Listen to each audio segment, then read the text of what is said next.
ഈശോ മിശിഹായിക്ക് സ്തുതിയായിരിക്കട്ടെ.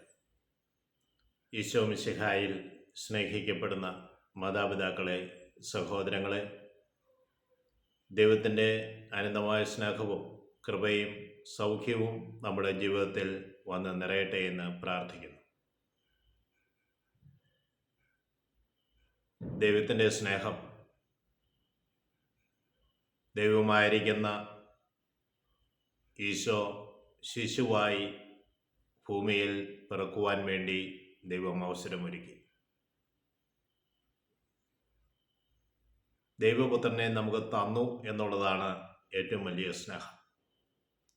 യോഹന്നാൻ സുവിശേഷകൻ അത് എടുത്തു പറയുന്നുണ്ട്. 3 അധ്യായം 16 തിരുവചനം.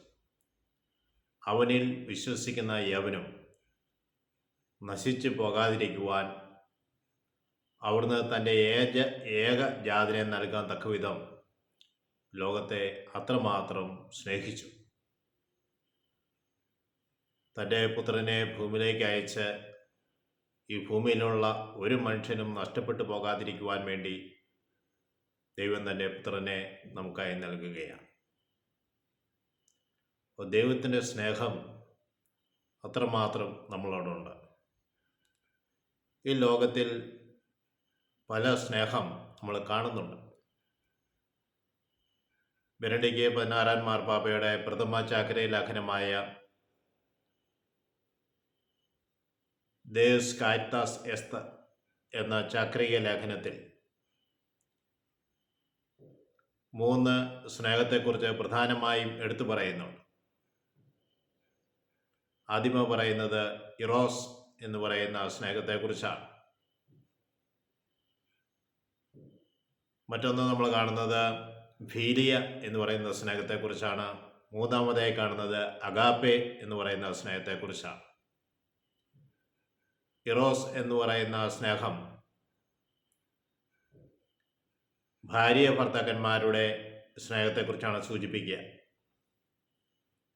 സ്ത്രീ പുരുഷ സ്നേഹത്തെക്കുറിച്ച് അത് എടുത്തു പറയുന്നു. ഫീലിയ എന്ന് പറയുന്നത് സുഹൃത്തുക്കൾ തമ്മിലുള്ള സ്നേഹബന്ധത്തെക്കുറിച്ച് പറയുന്നു. അഗാപ്പെ എന്ന് പറയുന്നത് ദൈവം മനുഷ്യനോട് കാണിക്കുന്ന അളവില്ലാത്ത പരിധിയില്ലാത്ത സ്നേഹത്തെക്കുറിച്ച് എടുത്തു കാണിക്കുന്നതാണ്. നമ്മൾ ലോകത്തിൽ പല സ്നേഹവും നമ്മൾ അനുഭവിച്ചിട്ടുണ്ട്. പ്രധാനമായും നമ്മുടെ ഉപജീവനത്തിന് വേണ്ടിയുള്ള കാര്യങ്ങൾക്കുള്ള ഒരു സ്നേഹമുണ്ട്.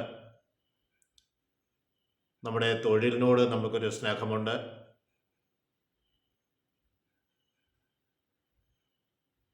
നമുക്ക് നമ്മളോട് തന്നെ ഒരു സ്നേഹമുണ്ട്.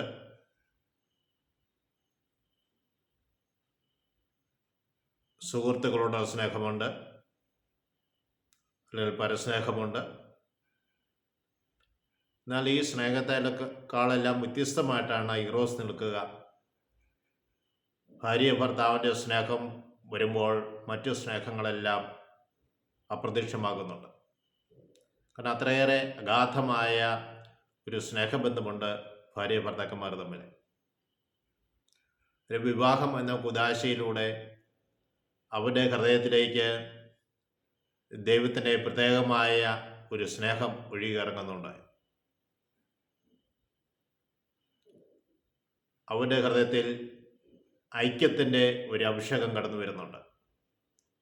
2 കുടുംബങ്ങളിൽ 2 വ്യത്യസ്ത സാഹചര്യങ്ങളിൽ മാതാപിതാക്കന്മാർ വ്യത്യസ്തരായിരിക്കുകയും അവർ ജീവിക്കുന്ന സാഹചര്യം വ്യത്യസ്തമായിരിക്കുകയും ഒക്കെ ചെയ്യുമ്പോഴും ദൈവം അവരെ യോജിപ്പിച്ച് കഴിയുമ്പോൾ വിവാഹമെന്ന കുദാശയുടെ അവർ അന്ന് മുതൽ ഏക മനസ്സോടുകൂടി ഐക്യത്തിൽ ചിന്തിക്കുവാൻ തുടങ്ങുന്നു.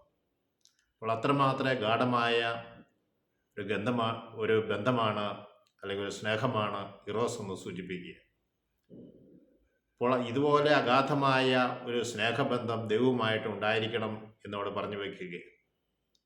എന്ന് പറയുമ്പോൾ ലൈംഗിക സ്നേഹമല്ല ദൈവത്തോടുള്ളത്. നിയമഗ്രന്ഥങ്ങളിലെല്ലാം ലൈംഗിക സ്നേഹം എന്നൊക്കെ പറയുമ്പോൾ ദൈവത്തോട് ആഴമായൊരു സ്നേഹത്തെക്കുറിച്ചാണ് പറയുന്നത്. ഉത്തമഗീതത്തിൽ നമ്മൾ കാണുന്നുണ്ട് ദൈവത്തോടുള്ള സ്നേഹം എടുത്ത് പറയുന്നത് നമ്മൾ കാണുവാൻ സാധിക്കും. അപ്പോൾ പ്രത്യേകിച്ച് നമ്മൾ ഉത്തമഗീതയൊക്കെ വായിക്കുമ്പോൾ ദൈവവും മനുഷ്യനും തമ്മിലുള്ള സ്നേഹബന്ധം മനസ്സിൽ കണ്ടുകൊണ്ട് വായിക്കുമ്പോൾ മാത്രമേ അതിൻ്റെ അർത്ഥതലങ്ങൾ നമുക്ക് വേണ്ട രീതിയിൽ ഗ്രഹിക്കാൻ സാധിക്കുകയുള്ളൂ. പ്രിയ സഹോദരങ്ങളെ, സ്നേഹബന്ധത്തിൽ, ദൈവവുമായുള്ള അടുത്ത സ്നേഹബന്ധത്തിൽ, ആഴമായ സ്നേഹബന്ധത്തിൽ ജീവിക്കണമെന്ന് ദൈവം ആഗ്രഹിക്കുന്നുണ്ട്. നിയമാവർത്തന പുസ്തകം 6-ാം അധ്യായം 4-ഉം 5-ഉം തിരുവചന ഭാഗങ്ങൾ വായിക്കുമ്പോൾ സുപ്രധാനമായ കൽപ്പനയെക്കുറിച്ച് പറയുകയാണ്. അവിടെ പറയുന്നത് എങ്ങനെയാണ്? ഒരു വിശ്വാസിയായ ഭക്തനായ യഹൂദൻ ചെയ്തിരിക്കേണ്ട ചില കാര്യങ്ങളാണ് നിയമാവർത്തന പുസ്തകത്തിൽ പറയുന്നത്. അവൻ ദിവസവും ഉരുവിടുന്ന ഒരു പ്രാർത്ഥനയാണ്.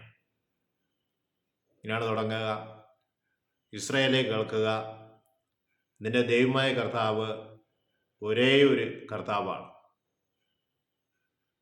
അപ്പം നിന്റെ ദൈവമായ കർത്താവ് ഒരേ ഒരു കർത്താവാണ്. അപ്പോൾ ദൈവം ആണ് നമുക്ക് ഏക കർത്താവാണ് എന്ന ചിന്ത, ഏകദൈവം എന്നൊരു ചിന്ത നമ്മുടെ മനസ്സിൽ എപ്പോഴും നിറഞ്ഞു നിൽക്കണം. രണ്ടാമത് പറയുന്നത്, ദൈവത്തെ പൂർണ്ണ ഹൃദയത്തോടും പൂർണ്ണ ആത്മാവോടും പൂർണ്ണ ശക്തിയോടും കൂടെ സ്നേഹിക്കണം.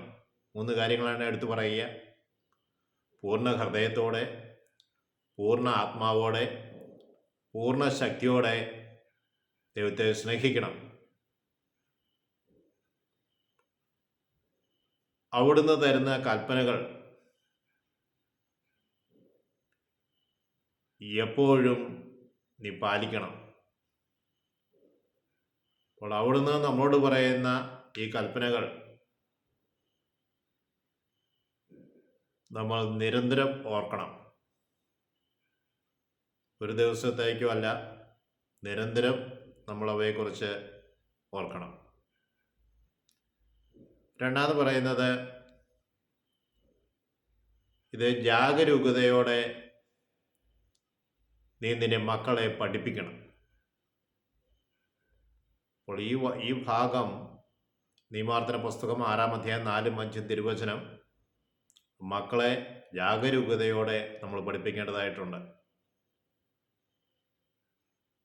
മൂന്നാമതായി പറയുന്നത്, നീ വീട്ടിലായിരിക്കുമ്പോഴും യാത്ര ചെയ്യുമ്പോഴും കിടക്കുമ്പോഴും എഴുന്നേൽക്കുമ്പോഴും ഇവയെക്കുറിച്ച് സംസാരിക്കണം. നാലാമതായി പറയുന്നത്, ഇത് നിന്റെ കയ്യിൽ ഒരു അടയാളമായും നെറ്റിത്തടത്തിൽ പട്ടമായും അണിയണം. തുടർന്ന് പറയുക, ഇവ നിന്റെ വീടിൻ്റെ കട്ടിലക്കാലിന്മേലും പടിപ്പുര വാതിൽമേലും എഴുതി വെക്കണം. എന്തിനാണ് അങ്ങനെ എഴുതി വെക്കുന്നത്? നമ്മൾ പുറത്തേക്ക് ഇറങ്ങുമ്പോഴും അകത്തേക്ക് കയറുമ്പോഴും ഈ വചനഭാഗം നമ്മൾ വായിക്കും, അത് നമ്മൾ ധ്യാനിക്കും, നമ്മൾ മറക്കാതിരിക്കും. അത് ഭവനത്തിലായിരിക്കുന്നവരും വരുന്നവരും പോകുന്നവരും എല്ലാം ഈ വചനഭാഗം കാണുകയും വായിക്കുകയും ധ്യാനിക്കുകയും ചെയ്യും. അപ്പോൾ സുപ്രധാനമായ കൽപ്പനയെക്കുറിച്ച് പറഞ്ഞു വെക്കുന്നത്, നിന്റെ ദൈവമായ കർത്താവ് ഒരേ ഒരു കർത്താവാണ്. പൂർണ്ണ ഹൃദയത്തോടും പൂർണ്ണ ആത്മാവോടും പൂർണ്ണ ശക്തിയോടും കൂടെ നീ ദൈവത്തെ സ്നേഹിക്കണം. ഞാൻ നിങ്ങളോട് പറയുന്ന കൽപ്പനകൾ നിങ്ങൾ ശ്രദ്ധിക്കണം, അല്ലെങ്കിൽ അനുസരിക്കണം. പ്രിയ സഹോദരങ്ങളെ, ദൈവം നമുക്ക് തരുന്ന പഴയ നിയമഗ്രന്ഥത്തിൽ കൂടെ കിട്ടുന്ന സന്ദേശം പുതിയ നിയമത്തിലേക്ക് വരുമ്പോൾ അത് നമ്മൾ മാർക്കോസിൻ്റെ സുവിശേഷം 12-ാം അധ്യായം 28 മുതലുള്ള തിരുവചന ഭാഗങ്ങൾ വായിക്കുമ്പോൾ നമ്മൾ കാണുന്നുണ്ട്. അവിടെ ഒരു നിയമജ്ഞൻ വന്നിട്ടാണ് ഈശോയോട് ചോദിക്കുക,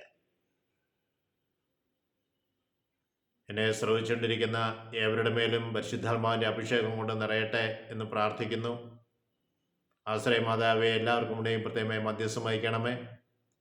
പിതാവിനും പുത്രനും പരിശുദ്ധാത്മാവിനും സ്തുതി. ഈശോ മിശിഹായ്ക്ക് സ്തുതിയായിരിക്കട്ടെ.